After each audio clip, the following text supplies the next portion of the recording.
예수님이 지금 어디에 계세요? 갈릴리인데 갈릴리 어디죠?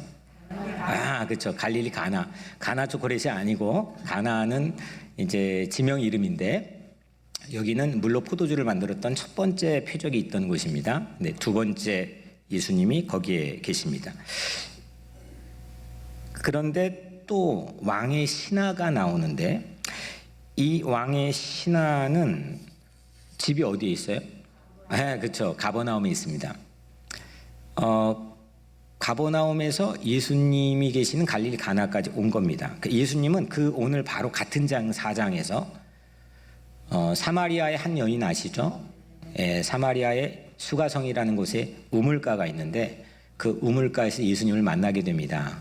이 여인은 정말 가슴이 폭폭했던 사람 그 대인기피증에 시달렸던 여인인데 거기 예수님께서 만나주시고 그 약간 남쪽에 있는 사마리아에서 북쪽에 있는 갈릴리 가나로 올라오신 거고 그 가나에 또 동시에 가버나움에서 가나까지 누가 왔어요? 왕의 신하가 온 겁니다. 왜 왔느냐? 아들이 아팠습니다. 아들이 아팠어요. 47절 그가 예수께서 유대로부터 갈릴리에 오셨다는 것을 듣고 가서 예수님은 유대에서 사마리아 거쳐 북쪽에 있는 갈릴리 가나에 가셨고 이 신하는 가버나움에서 가나까지 갔는데 이유는 예수님이 갈릴리 가나에 오셨다는 뉴스를 들은 겁니다. 이유는 자기 아들이 아팠거든요. 가버나움을 조금 더 깊이 설명해 보면 갈릴리 호수가 있는데 그 호수의 중앙에 북부에 있습니다.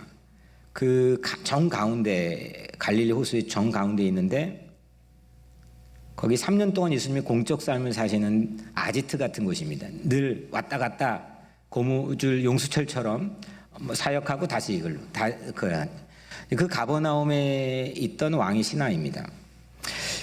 그리고 갈릴리 중부에 있는 가나 여기는 예수님 어릴 때 시절을 보냈던 나사렛 바로 옆에 있는 곳인데 갈릴리는 큰 이를테면 뉴욕 스테이트 뉴욕주죠. 그 안에 뉴욕시티가 있는 것처럼 뉴욕 갈릴리 지역이 있는데 그 안에 갈릴리 호수가 있습니다. 그리고 떨어진 지점에 오늘 갈릴리 가나가 있는 거예요. 그래서 제가 궁금했죠. 이 갈릴리 가나에서 가버나움까지 거리가 얼마나 되나 이게 조사를 해보니까 직접적으로 언급한 것이 없어서 상당히 시간이 걸렸지만 이렇게 하고 이렇게 하고 해가지고 재보니까 대략적으로 34km 21마일 거리입니다. 오늘 신하는 21마일을 걸어서 갈릴리 가나에 예수님을 찾아온 겁니다.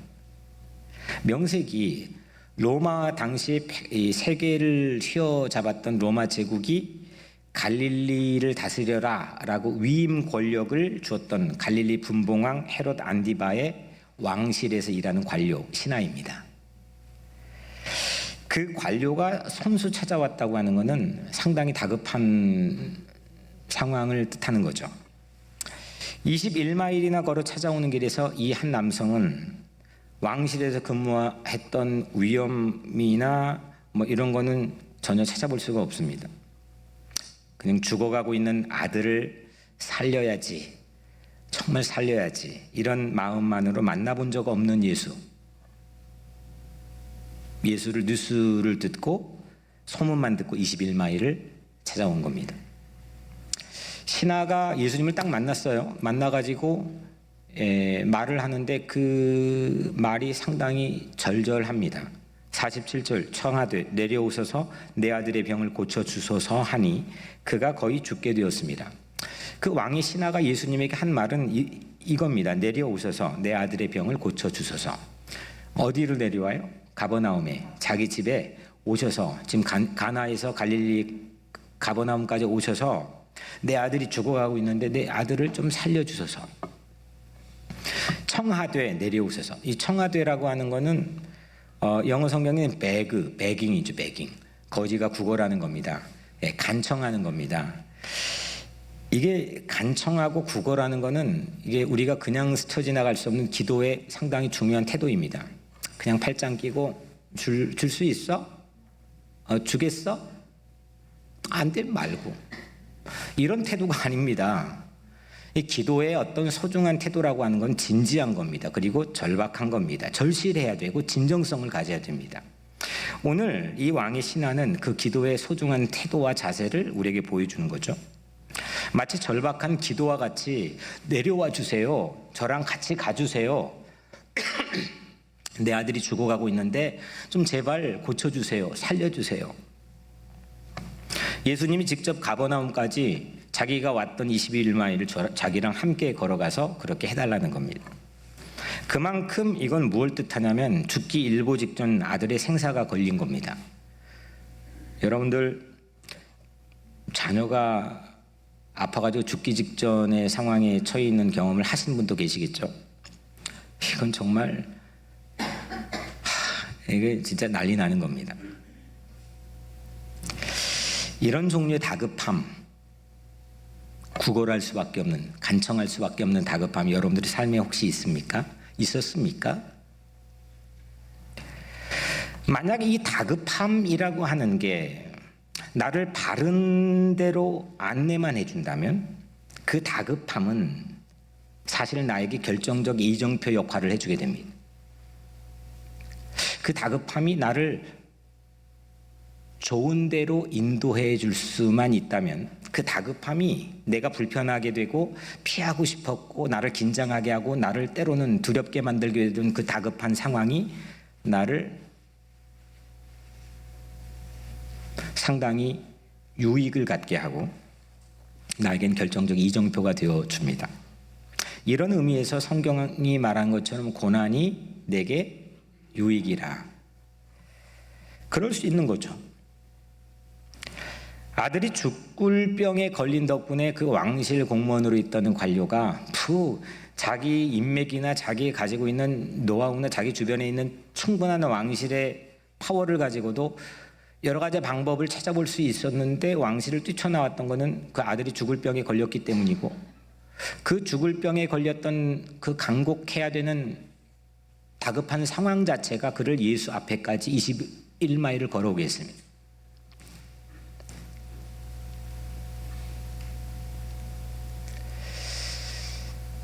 이 21마일 머리로는 다 알아요.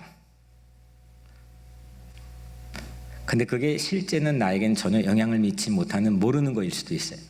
이 머리에서 가슴까지 거리를 보통 사람들이 곧잘 얘기하는데 이게 21마일의 거리가 될 수가 있어요. 이건 아는데 이게 뜨거워지지가 않아요. 이거는 분명히 인지하고 있는데 이 열정이 다 식어버렸어요. 시체 같아요. 진정성이 사라져버렸어요. 근데 이걸로는 예수 어떻게 믿는 건지 예배 어떻게 드리는 다 아는데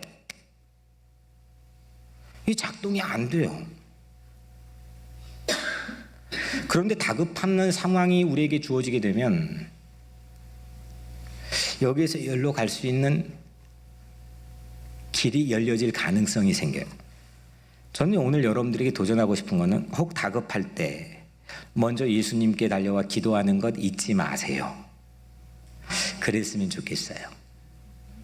다급할 때 다른 뾰족한 방법과 대안을 찾아보는 것도 우리에게는 필요할 수도 있겠지만 가장 먼저 예수님께 기도할 수 있는 그런 길이 열려졌으면 좋겠어요.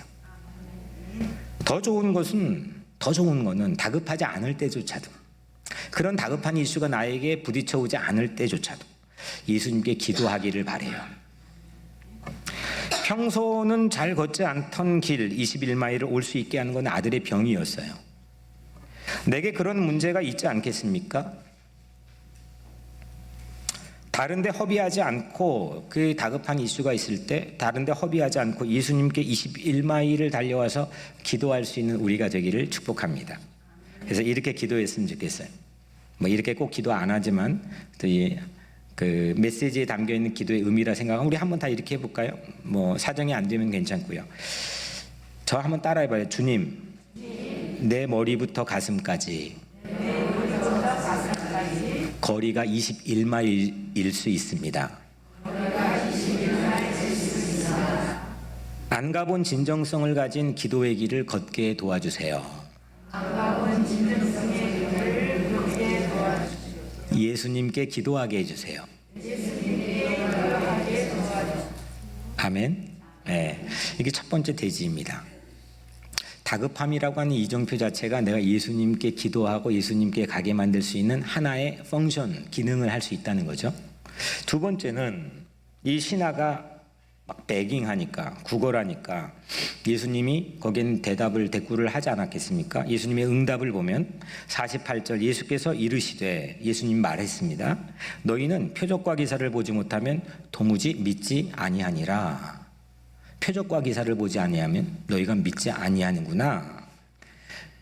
그러니까 내 이성을 설득할 수 있는 압도적인 기적을 보지 않으면 믿으려 하지 않는구나. 이게 예수님의 답변입니다. 야, 네가 설득당하지 않으면 안 되는 거구나.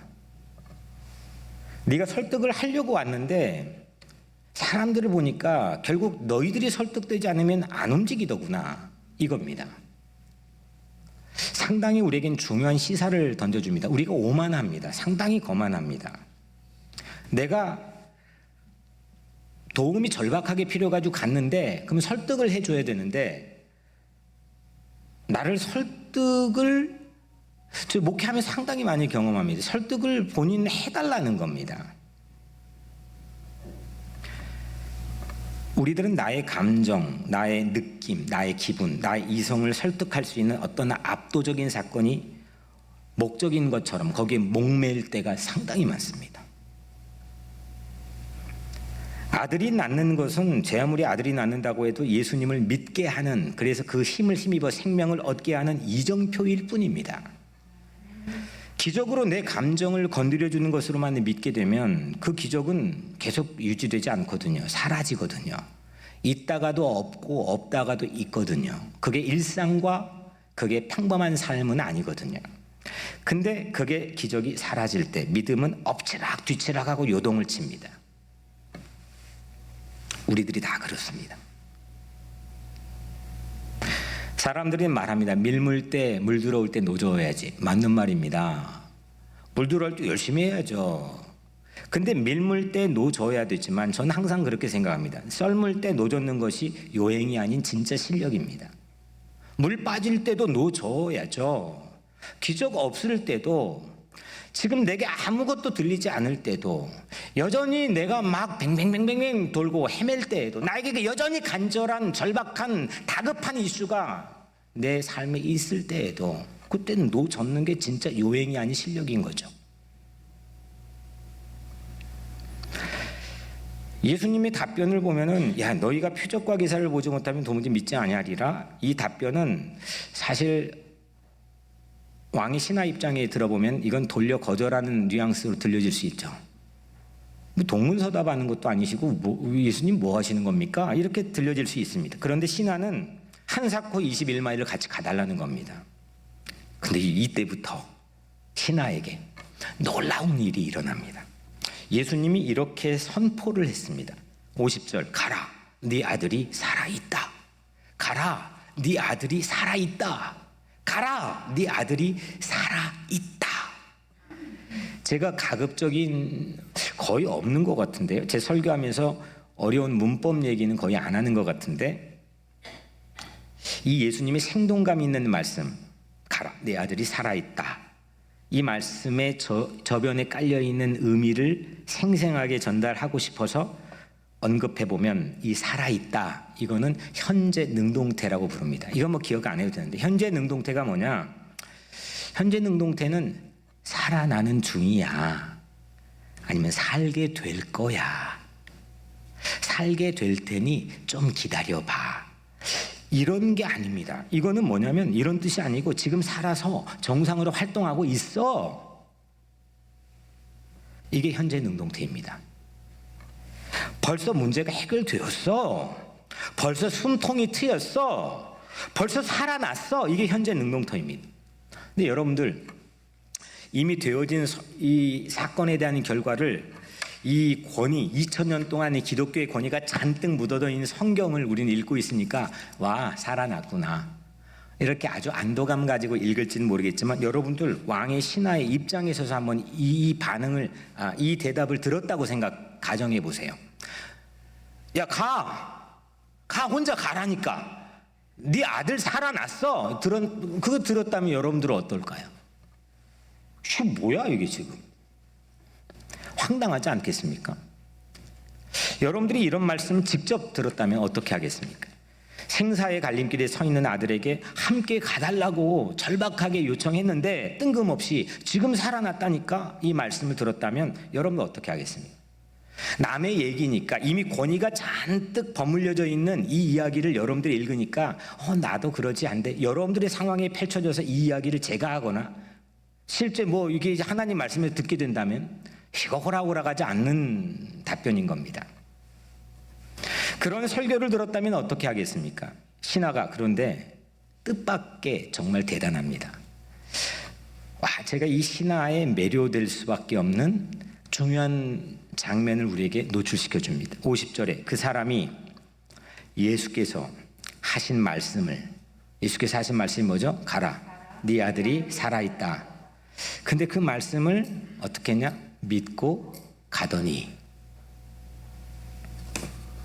말씀을 믿고 움직이기 시작했습니다. 더 이상 예수님께 고집 부리지 않고 혼자 가달라니까요. 야, 너 표적과 기사를 믿지 않는구나. 아니, 죽기 전에 가달라니까요. 근데 가라, 네 아들이 살아있다. 그 말씀을 듣고 믿으며 혼자 갑니다. 눈에 아직 아무 확인 안 했는데 말씀 하나만을 가지고 믿었고 움직였습니다. 기적을 아직 보지 못했는데 말씀을 듣고 가슴에서 어떤 뜨겁게 막 솟구치는 그런 믿음이 생겨나서 발걸음을 옮기기 시작했습니다. 이게 사건입니다. 말씀을 듣고, 우리 말씀 많이 들어요. 말씀 많이 읽어요. 근데 이게 여기까지 있는데 이게 내 가슴에서 뜨겁게 뭔가 팍 움직이고 요동치고 나를 마치 세상의 바보처럼 보든 말든 순진은 무고하게 그 길을 새롭게 방향을 틀어 움직이게 만드는 무언가 내 안에 믿게 되는 그런 사건, 그 사건이 오늘 우리 안에 있기를 축원합니다. 말씀 안에서 우리와 함께 하신 예수님의 별명이 임마누엘, 하나님 우리와 함께 하시는 거죠. 그 말씀을 들으면 그 말씀 안에 예수님 믿는 겁니다. 말씀을 듣고 행동하는 겁니다. 말씀 안에 늘 불신을 만연했던 내 마음에 불신의 먹구름이 거치고 새로운 신뢰와 새로운 믿음과 새로운 진리가 나를 자유하게 하고 움직이게 합니다. 그게 오늘 우리에게 있기를 바랍니다. 첫 번째는 이정표를 봤죠. 이정표가 표적인 줄 알았는데 다급한 상황이 사실은 이정표였습니다. 뭐 보고 왔느냐? 아들이 죽을 그 상황, 다급한 상황이 이정표가 되어 예수께까지 왔습니다. 두 번째는 이정표가 우리 목적이 아니라 예수가 우리의 목적이라는 겁니다. 그래서 이렇게 기도합시다. 한번 해볼까요? 주님, 이정표인 표적에만 매달리지 않게 해주세요.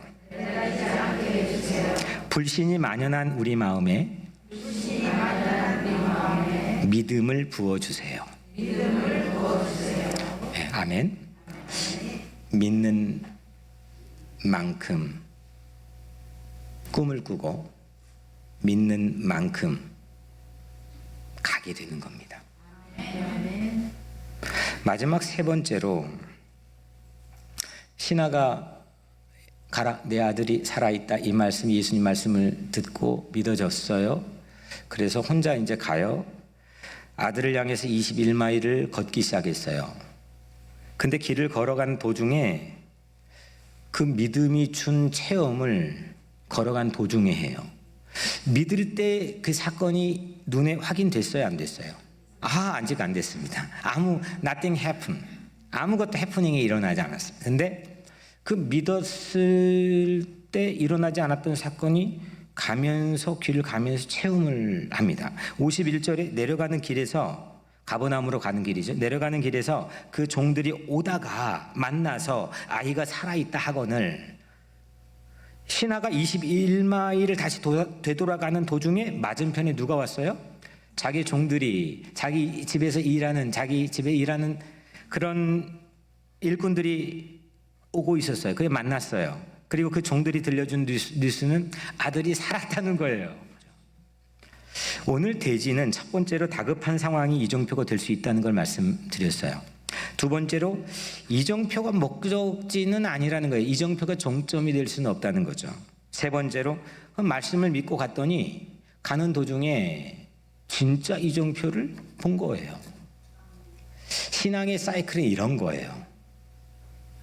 예수님 복음서에서 계속해서 표적에 대한 얘기를 하시는 건 바로 이 부분이에요.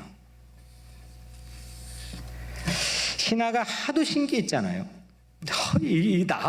나왔어? 그랬을 거 아니에요. 그 아들이 낳기 시작한 때가 언제인지 물었어요. 언제야? 몇 시였어? 그렇게 물었던 종이 이렇게 대답해. 52절에 어제 7시에 열기가 떨어졌나이다. 어제 7시에 열기가 떨어졌습니다. 7시는 이건 유대인들 시간입니다. 오늘 시간 우리 시간으로 하면은 지금 오후 1시예요. 오후 1시에 어떤 사건이 일어났냐면 예수님께서 이 왕의 신하에게 말했던 시각이에요. 가라, 내 아들이 살아있다.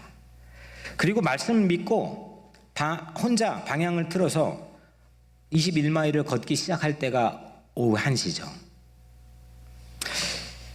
그러니까 대충 계산을 해보면 신하가 종들을 만난 중간 지점은 대략 저녁 7시에서 못 잡아도 한 8시 정도의 사이일 것 같아요.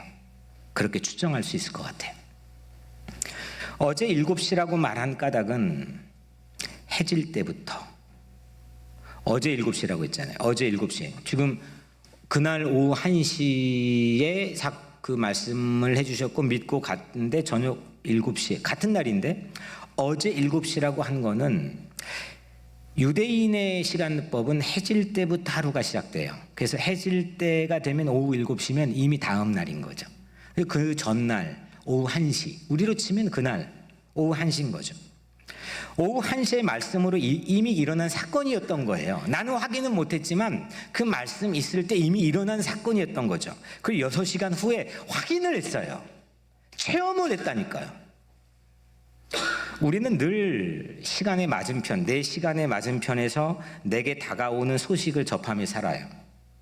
내가 별 볼 일 없는 소식은 그냥 이렇게 쭉 스쳐 지나가는 소식들이 대부분이겠지만 뭐 TV나 아니면 뉴스페이퍼나 아니면 친구나 아니면 내가 직접 경험하거나 아니면 내가 듣거나 이런 소식을 나를 황당무게 하는 소식 아니면 와 진짜 그런 일이 이런 기가 막히게 나를 흥미진진하게 만든 소식 내 앞에서 계속 다가오고 있어요.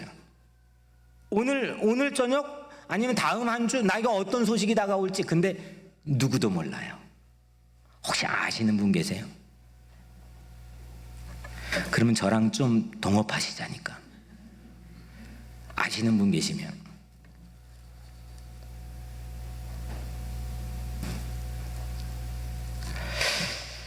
중요한 건 근데 그 소식, 나에게 다가오는 소식을 정하는 것은 내게 있지 않아요. 나는 그 소식을 정할 수가 없어요. 바랄 뿐이지 정할 수 있는 힘은 나에게 있지 않아요. 이게 우리 인간이 가지고 있는 인류가 가지고 있는 연약함이죠. 나는 그냥 그 소식을 마주할 뿐이에요. 수없이 다가온 소식을 얼굴을 대고 마주하고 가슴을 대고 마주하고 손을 대고 마주하고 그냥 마주하며 사는 거죠. 우리 신앙 안에서 다만 그 소식을 결정할 수 있는 분은 오직 예수 그리스도 한 분뿐임을 저는 믿어요.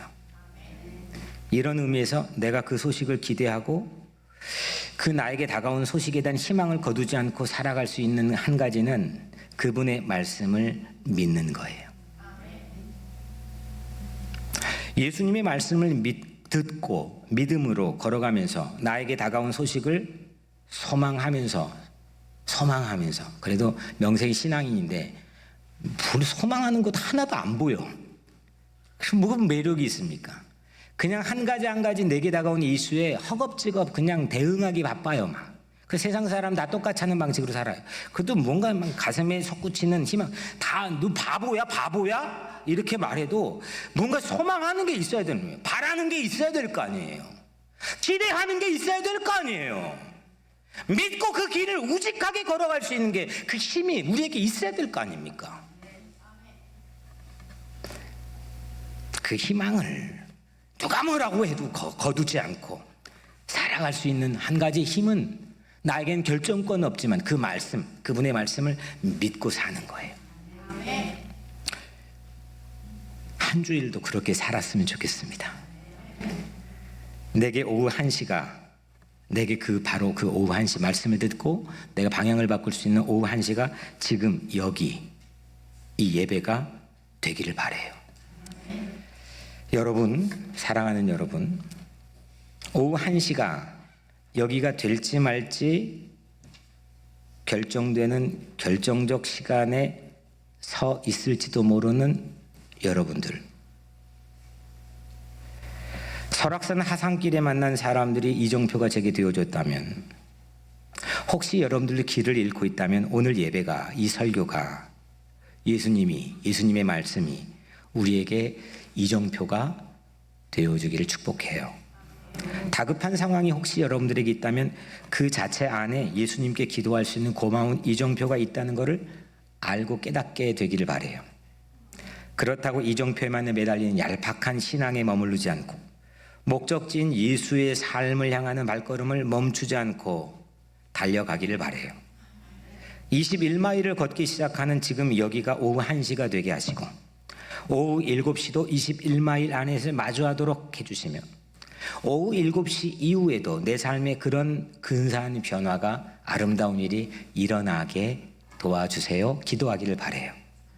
이 모든 일들이 오늘 말씀을 듣고 내 마음이 어떻게 부딪혀지는 여러분들 예배자의 모든 삶 위에 그대로 워킹되고 역사되기를 주의 이름으로 간절히 축원합니다.